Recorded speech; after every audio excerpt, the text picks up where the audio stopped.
¿Existe el infierno?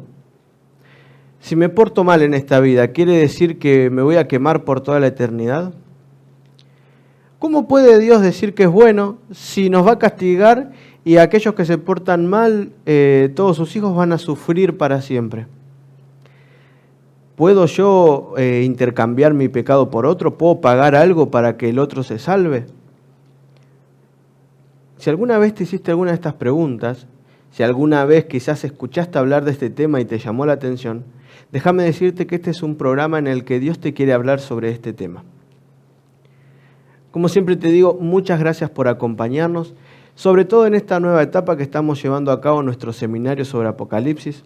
Te recuerdo que tanto los programas que se estrenan los viernes, de qué dice la Biblia, que hacemos junto con Johnny, también los sábados del licenciado Rubén y que conmigo, Matías, quien les habla, están coordinados, están en conjunto. Todos forman parte de este seminario que llamamos Apocalipsis, Profecías de Esperanza. Por eso te invitamos a que no te quedes solamente viendo un programa, sino que puedas ir viendo todos para poder ir entendiendo y poder profundizarlo. Si en el medio del estudio te surge alguna duda, te surge alguna situación que quieras comentarnos, algo que quieras, por lo que te quieras comunicar, no dudes en hacerlo, no dudes en avisarnos, no dudes en hablar con nosotros y nosotros vamos a buscar la manera de poder ayudarte. Muchas gracias, como siempre te digo, por estar acompañando. Hay mucha gente que nos sigue acompañando en los programas, que sigue compartiendo los mensajes. Si todavía no te suscribiste a nuestro canal de YouTube, podés hacerlo. Te invitamos a que lo hagas para poder recibir información sobre los programas que subimos, porque estos no son los únicos programas, hay muchos más. Inclusive también tenemos la versión de nuestro canal en podcast, donde podés, sin necesidad de estar viendo, porque es un podcast, es así, es solamente el audio, poder escuchar y seguir haciendo los quehaceres cotidianos. Así que no dejes de compartir este contenido, de suscribirte y también de darle a conocer que Cristo pronto viene. Y en el tema de hoy vamos a hablar acerca del fuego eterno. ¿Qué es el fuego eterno? Si existe el infierno, ¿cuál es el concepto bíblico? Y para ello tenemos que ir a nuestro primer texto. El primer texto lo encontramos en 2 de Pedro, ¿sí? El capítulo 3, versículo del 10 al 12. Y si todavía no tenés la Biblia ahí, ¿qué estás esperando para ir a buscarla? Si la tenés en el celular, utilízala a través del celular. Y si quizás no tenés alguna Biblia y te gustaría tener, escribinos y nosotros te vamos a ver cómo podemos hacerte llegar un material impreso. Siempre leer la Biblia en papel es mejor, porque uno se puede concentrar, puede estudiar, puede subrayar, puede escribir y puede resaltar las partes que a uno más le guste. Entonces, en 2 de Pedro 3, del capítulo 10 al 12, dice lo siguiente: Pero el día del Señor vendrá como ladrón en la noche, en el cual los cielos pasarán con grande estruendo y los elementos ardiendo serán deshechos, y la tierra y las obras que en ellas hay serán quemadas. Puesto que todas estas cosas han de ser deshechas, ¿cómo no debéis vosotros andar en santa y piadosa manera de vivir, esperando y apresurándoos para que la venida del día de Dios, en el cual los cielos encendiéndose serán deshechos, y los elementos siendo quemados se fundirán? Y acá Pedro habla acerca del tiempo del fin. Y sobre todo, fíjense que en estos 3 versículos que leemos dos conceptos que son iguales. Uno lo llama Pedro el día del Señor y el otro lo llama el día de Dios. ¿Se acuerdan que venimos estudiando que el día del Señor hace referencia también al día de la segunda venida, al día del juicio, al día de la matanza? También vimos en el programa de ayer. Todos estos hacen alusión a cuando Jesús venga. Y fíjense que acá Pedro destaca el elemento que se va a utilizar para la destrucción de la tierra. ¿Y cuál es? Jesús ya destruyó una vez la tierra, que fue a través de un diluvio y por agua. Ahora cambia el elemento. ¿Y cuál es? Dice en el versículo 10, serán todas las obras que en ellas hay, serán quemadas. Este día, fíjense que habla que va a ser con gran estruendo, los elementos ardiendo serán deshechos, todo lo que está en la tierra será quemado. Entonces, si hay algo que nos tiene que quedar en claro, el elemento que Dios va a utilizar para la destrucción de la tierra por segunda vez es el fuego. Este es el medio por el cual Dios va a destruir. Y fíjense que dice, nosotros tenemos que esperar la segunda venida. Nosotros estamos esperando que Cristo venga a buscarnos. Pero tenemos que vivir una vida conforme a lo que nuestra espera nos dice. Fíjense que dice, esperando y apresurando la venida de Dios. Porque saben, este mundo se va a acabar.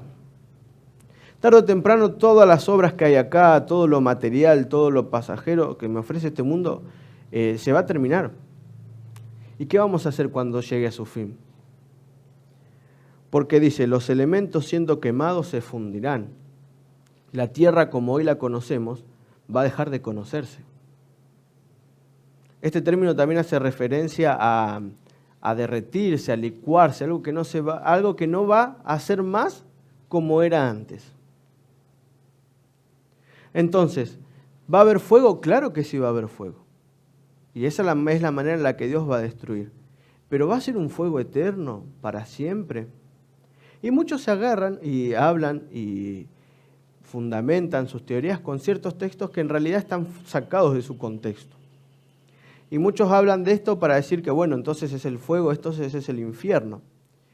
Y miren, otro texto que también se utiliza para hablar del fuego. Ya sabemos, y Pedro nos dejó bien en claro, que el elemento que Dios va a utilizar para destruir la tierra por segunda vez es el fuego.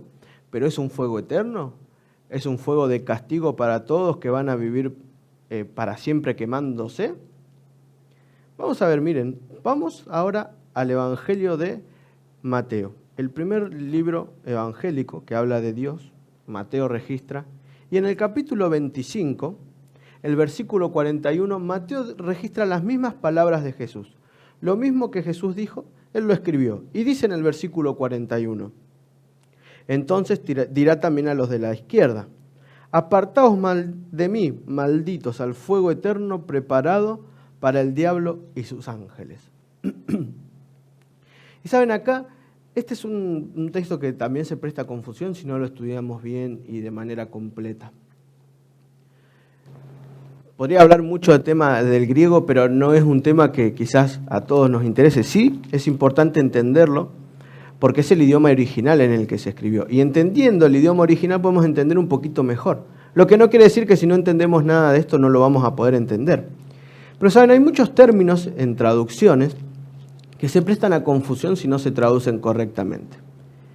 Y uno de este texto, un término que se presta a confusión, es el término que se titula acá, que dice eterno. El fuego eterno. ¿Saben? La palabra que se utiliza para traducir eterno, en realidad una mejor traducción más literal podría ser que dura un siglo. Este término hace alusión a algo que es continuo, pero que no hay en él cambios repentinos. Entonces, ¿cómo puede ser? ¿Es eterno al final o dura un siglo? O sea, ¿es eterno o dura un tiempo nomás? Lo que se quiere transmitir es el concepto de que este fuego eterno es algo que es continuo, pero no va a haber cambios repentinos. Y saben, siempre se tiene que, la traducción se tiene que dar, y el tiempo que dura, lo que dura esto, hace alusión siempre a la naturaleza de la persona o a la cosa a la cual se le aplica. ¿Qué significa esto? Bueno, miren, por ejemplo, en la época de Jesús se utilizaba mucho esta palabra. Y se lo ponían esta palabra especialmente a ciertas autoridades y personajes. En este caso se le atribuían a los emperadores. Salve Augusto César, el eterno. Y en esa época los emperadores eran eternos. Pero ¿ser eterno significaba que vivía para siempre? Por ejemplo, Tiberio César era considerado el emperador eterno. Fue uno de los títulos que recibió, fue emperador eterno. Pero ¿saben que solamente él pudo reinar o dirigir o gobernar 23 años? Después de muerto, a Tiberio César se le seguía diciendo el emperador eterno. Entonces, ¿el hecho en que era emperador, duró para siempre? No. Pero sí sus consecuencias de haber sido emperador. ¿Se entiende? O sea, Tiberio César no fue eterno, porque si no estaría viviendo hoy, murió. pudo gobernar 23 años, pero el título de emperador eterno se le quedó, porque fue un suceso que ocurrió en un determinado tiempo, pero las consecuencias fueron eternas. O sea, las consecuencias duraron más de lo de la persona que la persona en sí. ¿Y qué tiene que ver esto con lo que estamos hablando? Lo mismo cuando Jesús habla de este fuego eterno. El fuego eterno del que Jesús habla es, como ya vimos que decía Pedro, se va a manifestar Jesús y a través del elemento fuego se va a producir la destrucción, pero va a ser un hecho puntual. Y este hecho puntual las consecuencias de este hecho puntual se van a continuar por la eternidad. Y entonces, hablando un poquito del infierno, del purgatorio, ¿existe esto del purgatorio, del infierno? Entonces, si lo que habla Jesús es un hecho puntual, pero que sí sus consecuencias son eternas, ¿quiere decir que nos vamos a quemar al final o no? ¿Está el purgatorio? ¿No está el purgatorio? Y saben, la iglesia protestante, uno de los primeros pilares fue y esto está en la época de la Reforma, no es algo de una iglesia en particular, sino comienza con ciertos personajes muy importantes, y entre ellos estaba Lutero. En el año 1500 aproximadamente, él empieza a luchar y le da un especial énfasis en desmentir el tema de las ventas de las indulgencias. ¿Y qué es la venta de las indulgencias? Se sostenía, había una creencia, una doctrina, un dogma era, porque el dogma se cambia, que decía de que cuando alguien moría, esta persona iba al purgatorio esperando allí, o sea, el alma ahí esperaba el juicio. Entonces, si yo tenía un familiar en el purgatorio esperando el juicio, ¿sí?, que su alma estaba viva, yo podía pagar para que esta persona se salve. No solamente, perdón, podía pagar para yo salvarme, sino para que la otra persona se salve. Ahora, esto va de acuerdo a lo que dice la Biblia, es así. Aquellos que no van a quemarse para siempre, y aquellos que recibían el pago iban a salvarse al cielo o al infierno. ¿Es esto así? Vamos a ver qué dice la Biblia. En primer lugar, cuando morimos, ¿nuestra alma queda viva? ¿Seguimos con conciencia? Y para ello tenemos que ir al libro de Eclesiastés. Eclesiastés, en el capítulo 9, dice lo siguiente, y voy a leer el versículo 10. Todo lo que te viniere a la mano para hacer, hazlo según tus fuerzas, porque en el Seol, o el sepulcro también se puede decir, a donde vas, no hay obra, ni trabajo, ni ciencia, ni sabiduría. Versículos antes, por ejemplo, en el capítulo 9, versículo 4, dice, porque los que viven saben que han de morir, pero los muertos nada saben, ni tienen más paga, porque su memoria es puesta en olvido. Entonces, ¿la Biblia acepta esto del purgatorio? La Biblia no acepta esto, la Biblia no explica el tema del purgatorio.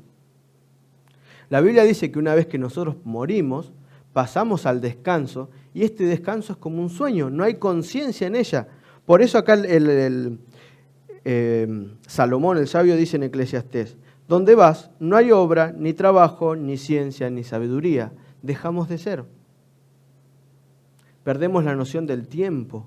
No sabemos cuánto tiempo transcurre, no sabemos qué es lo que pasa, no estamos sufriendo. Cuando una persona muere no va a ningún lugar para sufrir, sino que ya en esa etapa no hay conciencia.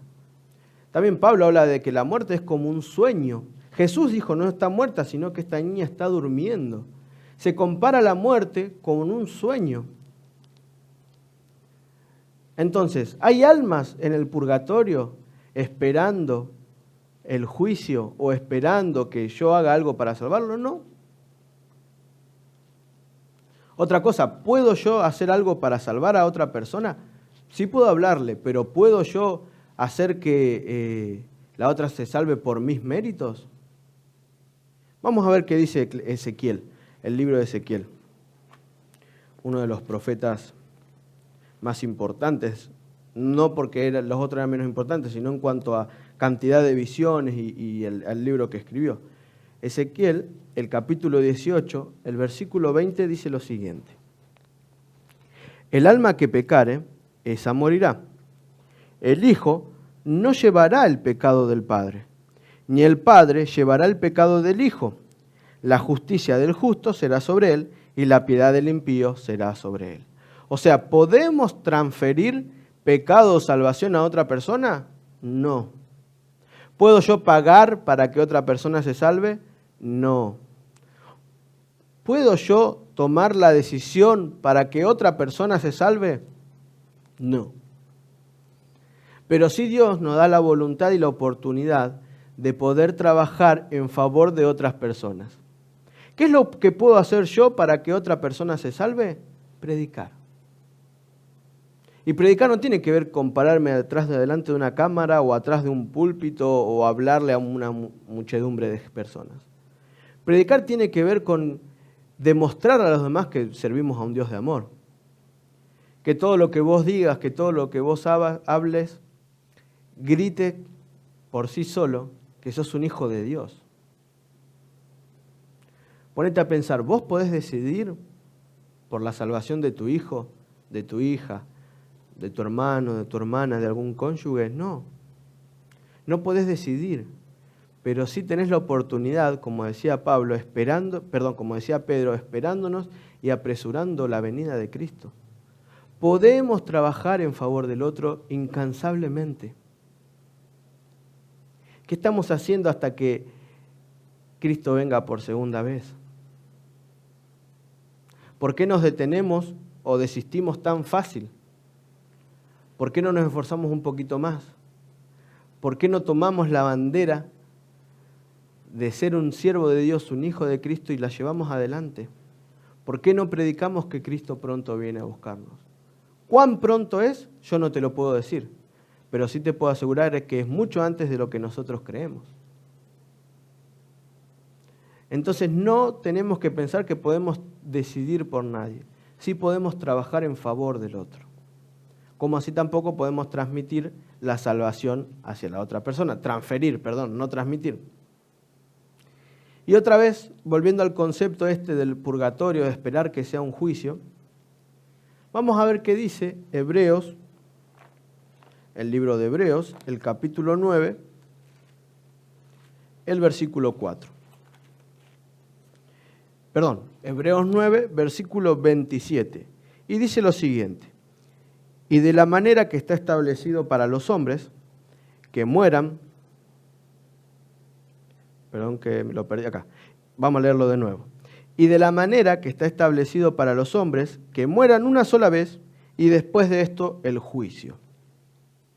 Entonces, muchos dicen que están despiertos, que están conscientes en el purgatorio esperando el juicio. Ahora, fíjense que acá Pablo dice, los hombres que mueran una sola vez y después el juicio, después de la muerte. Si vimos en Eclesiastés que cuando moríamos ya no había conciencia, ¿puede ser que en vida, en sufrimiento, estén esperando el juicio? No. Hay un limbo, hay un lugar de que cuando morimos hay como, diríamos, ¿hay una sala de espera para el infierno o el cielo? No. No existe tal cosa. Bíblicamente no se puede sostener ese concepto. Es un concepto errado. Una vez que morís, descansás. En el sueño no hay conciencia, ni ciencia, ni sabiduría, ni trabajo, ni nada. Y una vez que Cristo vuelva, vas a ser resucitado para vida eterna o para muerte eterna. Punto. Eso es lo que dice la Biblia. Y ahora, ¿el infierno es un fuego eterno? ¿El infierno es lo que nosotros creemos? ¿Es aquellos que se portaron mal van a hacer vivir quemándose para siempre? Ahora yo me pregunto, ¿la Biblia no hablamos muchas veces de que Dios es nuestro Padre? Sí, ¿no? Ahora, ¿un padre quisiera esto para un hijo? Yo creo que no. Miren, vamos a ver qué dice Malaquías. Hoy estamos leyendo varios versículos, pero me parece que es importante leer varios versículos para entender que toda la Biblia es unánime, que no hay nada en contra o que nada va en contra de lo que dice, sino que está todo el concepto en general. Entonces, miren, Malaquías 4:1 dice: porque he aquí viene el día ardiente como un horno, y todos los soberbios, todos los que hacen maldad serán estopa. Aquel día vendrá y los abrazará, ha dicho Jehová de los ejércitos, y no les dejará ni raíz ni rama. Saben, acá en este texto, fíjense, viene el día ardiente. Otro titulito que podemos agregar para la segunda venida del día del Señor, el día ardiente. Y ya sabemos por qué, porque va a ser con destrucción por fuego, dice, ¿no? Entonces dice, todos aquellos que practican la maldad, todos aquellos que son soberbios, que el orgullo puede más que humillarse ante Cristo, van a ser como estopa. Y la estopa es el pasto seco. Y fíjense que acá el fuego que está hablando, Malaquías agrega, dice, no les dejará ni raíz ni rama, haciendo alusión a la destrucción final. Dentro de poco, cuando Jesús vuelva, cuando el fuego los consuma, ¿qué es lo que va a pasar? ¿Va a haber un fuego ardiendo por la eternidad? ¿Cómo puede ser que haya un fuego que arda por la eternidad si dice que no va a quedar ni raíz ni rama? Eso quiere decir, la raíz es Satanás. Las ramas son todos aquellos ángeles que lo siguieron y a todos aquellos que deciden desobedecer. Va a haber una destrucción total. Dios es nuestro Padre y en su inmenso amor no puede permitir que sus hijos sufran por la eternidad. Y Judas le agrega un término mucho más lindo y mucho más importante. Es un concepto quizás que podamos entender un poquito mejor. Fíjense, vamos a ir a Judas. Es el anteúltimo libro de la Biblia, está antes que Apocalipsis. Y Judas, que no tiene capítulos, en su único capítulo, el versículo 7 dice lo siguiente. Miren, como Sodoma y Gomorra y las ciudades vecinas, las cuales de la misma manera que aquellos, habiendo fornicado e ido en pos de vicios contra naturaleza, fueron puestas por ejemplo, sufriendo el castigo del fuego eterno. Cuando habla acá de las ciudades vecinas hace referencia a Adma y Zeboín. Eran ciudades que junto a Sodoma y Gomorra compartieron su misma intensidad hacia el pecado. Fíjense que acá dice, en el versículo 7, habiendo fornicado e ido en pos de vicios contra naturaleza. Es decir, desatando su naturaleza pecaminosa sin ninguna restricción. Ellos sufrieron el castigo. ¿Y cuál es ese castigo? Dice, o sea, como un ejemplo fueron puestas, sufriendo el castigo del fuego eterno. Y acá tenemos el mismo término que utilizó Jesús cuando habla del fuego eterno. Ahora, yo te quiero preguntar, si nosotros hoy vamos a la parte donde estaba Sodoma, en la zona de Palestina de hoy en día, ¿encontramos ahí a Sodoma y Gomorra ardiendo? ¿Vemos fuego en la zona? No. Lo único que vas a encontrar son ruinas. Entonces, este sí es el concepto bíblico del infierno. A ver, es un evento puntual. Sodoma y Gomorra ardieron, pero fíjense cuánto tiempo después seguimos hablando de este ejemplo. En otras palabras, el fuego eterno es un hecho puntual, pero que sus consecuencias continúan por la eternidad. Y esto va más acorde con el Dios a quien decimos servir, al Dios amoroso. Esto me da tranquilidad de saber que no vamos a sufrir por la eternidad, que no es el plan de Dios que suframos para siempre, pero sí que vivamos para siempre. Y fíjense, Pablo, el último versículo que vamos a compartir hoy, lo encontramos en 2 de Tesalonicenses, el capítulo 1, el versículo 9. Y dice lo siguiente, miren, los cuales sufrirán pena de eterna perdición, excluidos de la presencia del Señor y de la gloria de su poder. Entonces, va a ser un hecho puntual, pero acá dice, sufrirán pena de eterna perdición. Un hecho puntual que se va a repercutir y va a seguir por el resto de la eternidad sin fin. ¿Dios quiere darnos sufrimiento eterno? No. Dios quiere darte vida eterna. Esto no describe un proceso en sí, sino un hecho puntual con resultados permanentes. Y saben, si todavía no terminamos del todo, ahora en el programa a continuación del licenciado Rubén, que ahora les voy a recomendar, ahí va a estar explicado, pero más a detalle. Si hay algo que tenemos que entender en este programa es que solo Dios es eterno. Él es la única fuente de vida. Pero todo aquel que cree puede tener vida eterna. Eso nos tiene que quedar bien en claro. La Biblia es clara en cuanto a que Dios no quiere que suframos por la eternidad. La Biblia es bien clara en que Dios no quiere que sus hijos sufran y sufran sin fin.